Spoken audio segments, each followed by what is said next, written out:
அனைவருக்கும் இனிய காலை வணக்கம். ஒலிம்பியா ஐஏஎஸ் அகாடமி சார்பாக தினசரியாக இலவச மாதிரி தேர்வுகள் வழங்கப்பட்டு வருகிறது. இந்த தினசரி இலவச மாதிரி தேர்வு பொறுத்தவரையும் அப்கமிங்காக வரக்கூடிய எல்லா போட்டித் தேர்வுகளுக்கும் டிஎன்பிசி தேர்வு நடத்தக்கூடிய போட்டித் தேர்வாக இருந்தாலும் சரி, டிஎன்யூஎஸ்ஆர்பி நடத்தக்கூடிய போட்டித் தேர்வாக இருந்தாலும் சரி, போலீஸ் எஸ்ஐ எக்ஸாமுக்கும் நிச்சயமாக நம்முடைய டெய்லி டெஸ்ட் ஹெல்ப்ஃபுல்லாக இருக்கும். நிறைய கேள்விகள் ரிஃப்ளெக்ட் ஆகிறதுக்கு அதிகபட்சமான சான்சஸ் இருக்குது. முழுக்க டிஎன்பிசி நியூ பேட்டர்ன் சிலபஸ் படி மாதிரி தேர்வுகள் வழங்கப்பட்டு வருகிறது. அந்த வகையில் இன்றைய வீடியோவில் 7ஆம் வகுப்பு சமூக அறிவியல் புதிய புத்தகத்திலிருந்து வரலாறு பகுதியில் இடம்பெற்றுள்ள 30 கேள்விக்கான விடைக்குறிப்புகளை பகுதி 3லிருந்து பார்க்கலாங்க. ஏற்கனவே 7ஆம் வகுப்பு சமூக அறிவியல் புதிய புத்தகத்திலிருந்து வரலாறு பகுதியில் 2 பகுதி பார்த்துருப்போங்க. அந்த 2 பகுதியை பார்க்காதவங்க டிஸ்கிரிப்ஷனில் அதுக்கான லிங்க் தரப்பட்டுள்ளது, தேவையானவங்க பார்த்துக்காங்க. இந்த வீடியோக்கான கொஸ்டின் பேப்பர் பிடிஎஃப் லிங்க்கும் டிஸ்கிரிப்ஷனில் தரப்பட்டுள்ளது, தேவையானவங்க டவுன்லோட் பண்ணி டெஸ்ட் ரைட் பண்ணிக்காங்க. நிச்சயமாக நம்மளுடைய ஒவ்வொரு தேர்வுமே எக்ஸாம் பாயிண்ட் ஆஃபில் மிக முக்கியமானதாக இருக்குது. அதனால் வீடியோஸை முழுமையாக பாருங்கள். இந்த இலவச மாதிரி தேர்வை சரியாக பயன்படுத்திக்காங்க. முதல் கேள்வி, பின்வரும் கூற்றுகளில் சரியானது எவை? 4 கூற்றில் எது சரின்னு பார்க்கலாம். சோழர்களின் காலத்தில் வணிகம் தலை தோங்கியது. 2, 5 வண்ணத்தார் மணி கிராமத்தார் எனப்படும் வணிக குழு அமைப்புகளைச் சேர்ந்த வணிகர்கள் வணிக நடவடிக்கைகளை மேற்கொண்டனர். 3, 5 வண்ணத்தார் குழு மேற்கு ஆசியர்கள், அராபியர்கள், யூதர்கள், கிறிஸ்துவர்கள், இஸ்லாமியர்கள் ஆகியோர் உள்ளடக்கியது. கடல் கடந்து வணிகம் செய்தவர் ஆவர். மணி கிராமத்தார் என்பவர் வணிக குழு அமைப்பை சேர்ந்த வணிகர்கள் உள்நாட்டு வணிகத்தில் தீவிரமாக ஈடுபட்டிருந்தனர். அப்போ பின்வரும் கூற்றுகள் சரியானதுன்னா 4மே சரிதாங்க. இந்த மணி கிராமத்தாரும் 5 வண்ணத்தாரும் காலப்போக்கில் என்னவா மாறினா 500 திசை 1500 எனும் பெயர்களில் ஒருங்கிணைந்தன. இவை கர்நாடக மாநிலம் ஐகோலிலிருந்து தலைமை அமைப்பின் வழிகாட்டுதலில் செயல்பட்டன. கேள்வி 2, வலிமை மிக்க முதல் பாண்டிய அரசர் யார்? வலிமை மிக்க முதல் பாண்டிய அரசர் யாருன்னு பார்த்தீங்கன்னா அரிகேசரி மாரவர்மன்.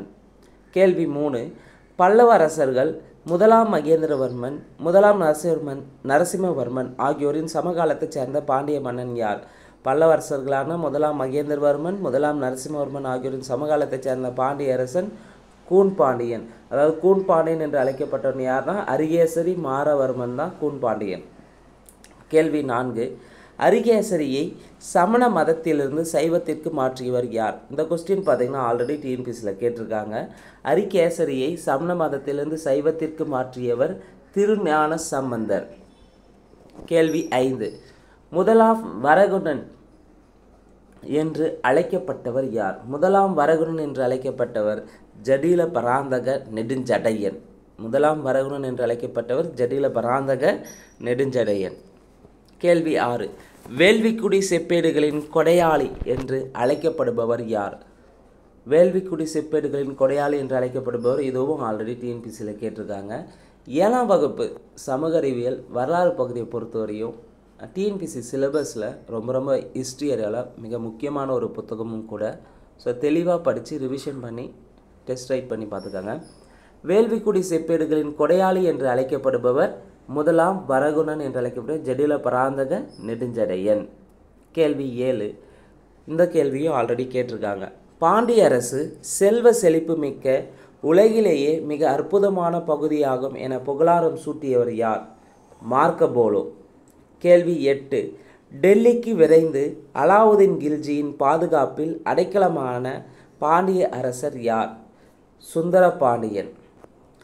கேள்வி 9, 2ஆம் பாண்டிய பேரரசின் புகழ்பெற்ற அரசர் யார்? 2ஆம் பாண்டிய பேரரசின் புகழ்பெற்ற அரசர் சடையவர்மன் சுந்தரபாண்டியன். சடையவர்மன் சுந்தரபாண்டியனை பற்றி சொல்லணும்னா இவர் ஜடாவர்மன் சுந்தரபாண்டியன் என்று அழைக்கப்படுகிறார். இவர் தான் ஒட்டுமொத்த தமிழகத்தையும் தனது கட்டுப்பாட்டின் கீழ் கொண்டு வந்திருப்பார். அவருடைய ஆட்சி காலம் பார்த்திங்கன்னா ஆந்திரா மாநிலம் நெல்லூர் வரை பரவி இருந்திருக்கும். மலைநாட்டு தலைவனான சேர அரசர் சுந்தரபாண்டியனின் மேலாதிக்கத்தை ஏற்று கப்பம் கட்ட சம்மதிச்சிருப்பார். யார்? ஜடாவர்மன் சுந்தரபாண்டியன் என்கிற சடையவர்மன் சுந்தரபாண்டியன். கேள்வி 10, 10,000த்திற்கும் மேற்பட்ட குதிரைகள் காயலிலும் ஏனைய இந்திய துறைமுகங்களிலும் இறக்குமதி ஆயின. அவற்றில் 1400 குதிரைகள் ஜமாலுதீன் பொறுப்பில் இனப்பெருக்கம் செய்து வளர்த்து வந்த குதிரைகளாகும். ஒவ்வொரு குதிரையின் சராசரி விலை சொக்க தங்கத்தினாலான 200 தினார்களாகும் என எழுதியவர் யார்? வாசம். இந்த கொஸ்டின் ஆல்ரெடி கேட்டிருக்காங்க. எப்படி கேட்டிருக்காங்கன்னா, நம்ம ஏற்கனவே வந்து லாஸ்ட் 5 இயர்ஸ் இருக்கக்கூடிய டிஎன்பிசி தேர்வு நடத்திய ஹிஸ்ட்ரி கொஸ்டின்ஸ் எல்லாம் நம்ம அனலைஸ் பண்ணும்போது இந்த 7th புக்கில் இருந்து ரிப்பீட்டடான கேள்விகள் கேட்டிருக்காங்க. கேள்வி 11. கூடல் கோன் கூடல் காவலன் என்று அழைக்கப்பட்ட மன்னன் யார்? கூடல் கோன் கூடல் காவலன் என்றெல்லாம் அழைக்கப்பட்ட மன்னன் பாண்டிய மன்னன். கேள்வி 12. சரியான இணையை தேர்வு செய்க. 1. நிலத்தின் உண்மையான உடைமையாளர்கள் பூமி புத்திரர் அல்லது வேளாளர் என்பர். சரி. பிரதம மந்திரி உத்தர மந்திரின்னு சொல்லலாம். சரி. அரசு செயலகம் எழுத்து மண்டபம்னு சொல்லலாம். பாண்டியர்களுடைய அரசு செயலகத்தை, பாண்டியர்கள் காலத்தில் இருந்த அரசு செயலகத்தை எழுத்து மண்டபம்னு குறிப்பிடலாம். அப்போ இங்கே சரியானது 1, 2, 3 சரி. கேள்வி 13.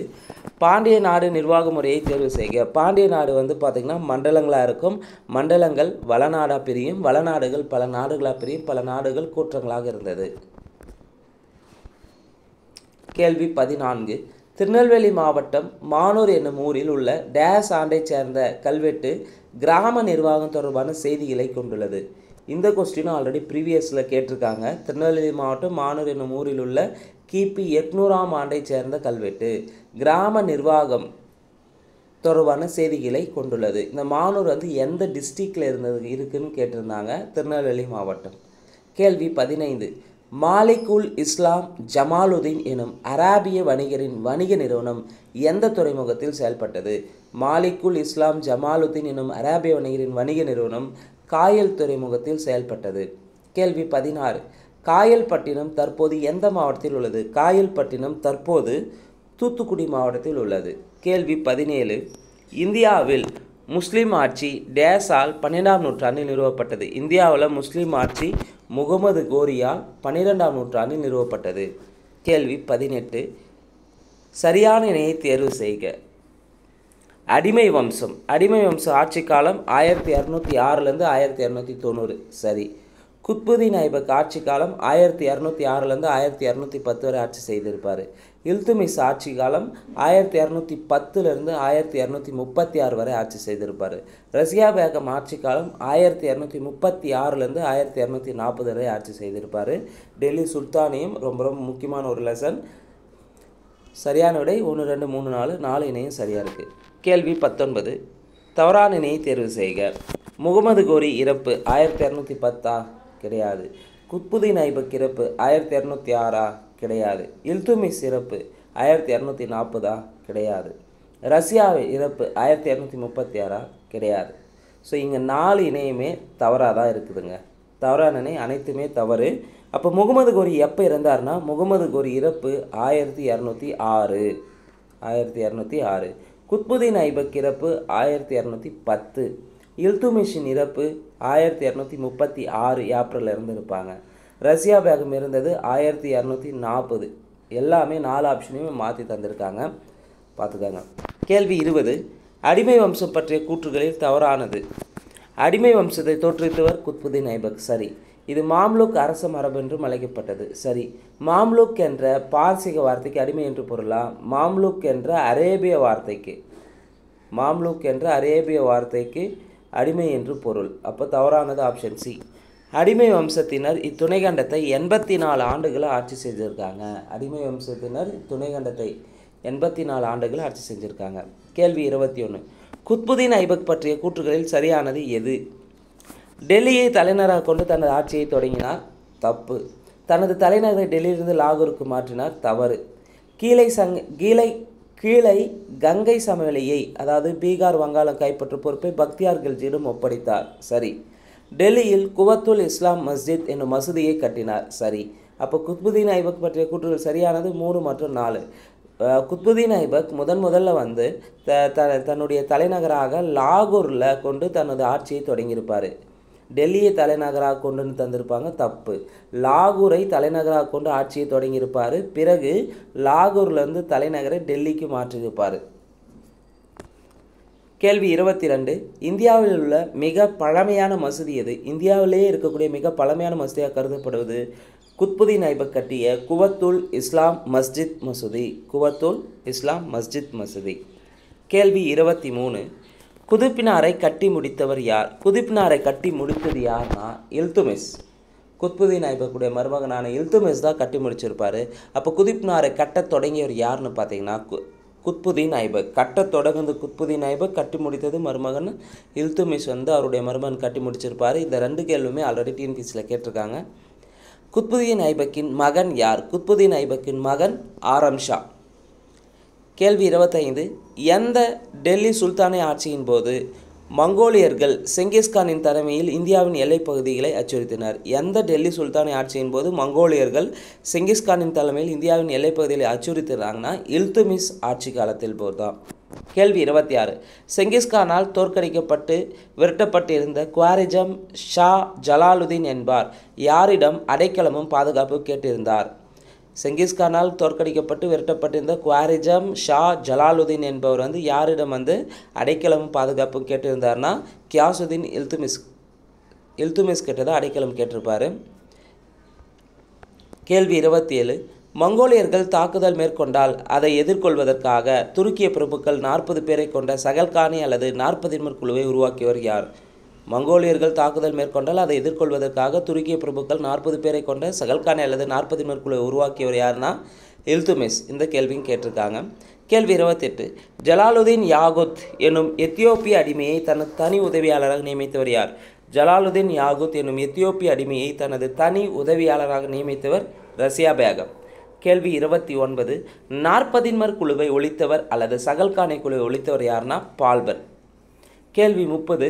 செங்கிஸ்கானின் பேரனும் ஈரானின் மங்கோலிய வைசுராயுமான குலுகுகான் என்பாரிடமிருந்து மங்கோலியர்கள் சட்லஜ் நதியை கடந்து படையெடுத்து வரமாட்டார்கள் எனும் உறுதிமொழியை பெற்றவர் யார்? செங்கிஸ்கானின் பேரனும் ஈரானிய மங்கோலிய வைசுராயுமான குலுகுகான் என்பாரிடமிருந்து மங்கோலியர்கள் சட்லஜ் நதியை கடந்து படையெடுத்து வரமாட்டார்கள் எனும் உறுதிமொழியை பெற்றவர் பால்பன். இதுவும் ஆல்ரெடி டிஎன்பிசியில் கேட்டிருக்காங்க. நம்ம 30 கேள்வியை பொறுத்தவரையும் இந்த ஹிஸ்ட்ரி அதாவது குறிப்பாக 7th ஹிஸ்ட்ரி வெரி இம்பார்ட்டன்ட்ங்க. தெளிவாக படித்து ரிவிஷன் பண்ணிக்காங்க. திரும்ப நீங்கள் எந்த அளவுக்கு ரிவிஷன் பண்ணுறீங்களோ அந்த அளவுக்கு மெமரியில் இன்க்ரீஸ் ஆகிட்டே இருக்கும். ஒரு முறை மட்டும் படிச்சுட்டு நான் முழுசாக படிச்சுட்டேன் அதனால் நான் எல்லாத்தையும் அட்டன் பண்ணிடுவேன்னு நினச்சிங்கன்னா நிச்சயமாக முடியாது. மெமரியை லாஸ் ஆகிறது யதார்த்தமானது தான். ஸோ தொடர்ந்து நீங்கள் ரிவிஷன் பண்ணிகிட்டே இருக்கணும். அதில் இருக்கக்கூடிய இயர்ஸ் ரிலேட்டடாக சும்மா எழுதி பார்த்துட்டே இருக்கணும். அப்போ தான் தொடர்ந்து உங்களால் ரீகால் பண்ண முடியும். ஒரு முறை படிச்சுட்டு அந்த வீக்கில் மட்டும் டெஸ்ட் எழுதிட்டு அதை அப்படியே விட்டாங்கன்னா ரிமெம்பர் பண்ணவே முடியாது. ஒரு 10 கேள்வியில் 2 கேள்வியிலேருந்து 3 கேள்வி தவறு நடக்கிறதுக்கான வாய்ப்புகள் இருக்குது. அதனால் திரும்ப வாசிச்சுட்டே இருங்க. டெஸ்ட்டு எந்த அளவுக்கு நீங்கள் அதிகமாக எழுதுறீங்களோ அந்த அளவுக்கு உங்களுடைய கேர்லெஸ் மிஸ்டேக் குறையும், உங்களுடைய ஸ்கோரும் அதிகரிக்கிறதுக்கான வாய்ப்புகள் இருக்கும். நன்றி, வணக்கம்.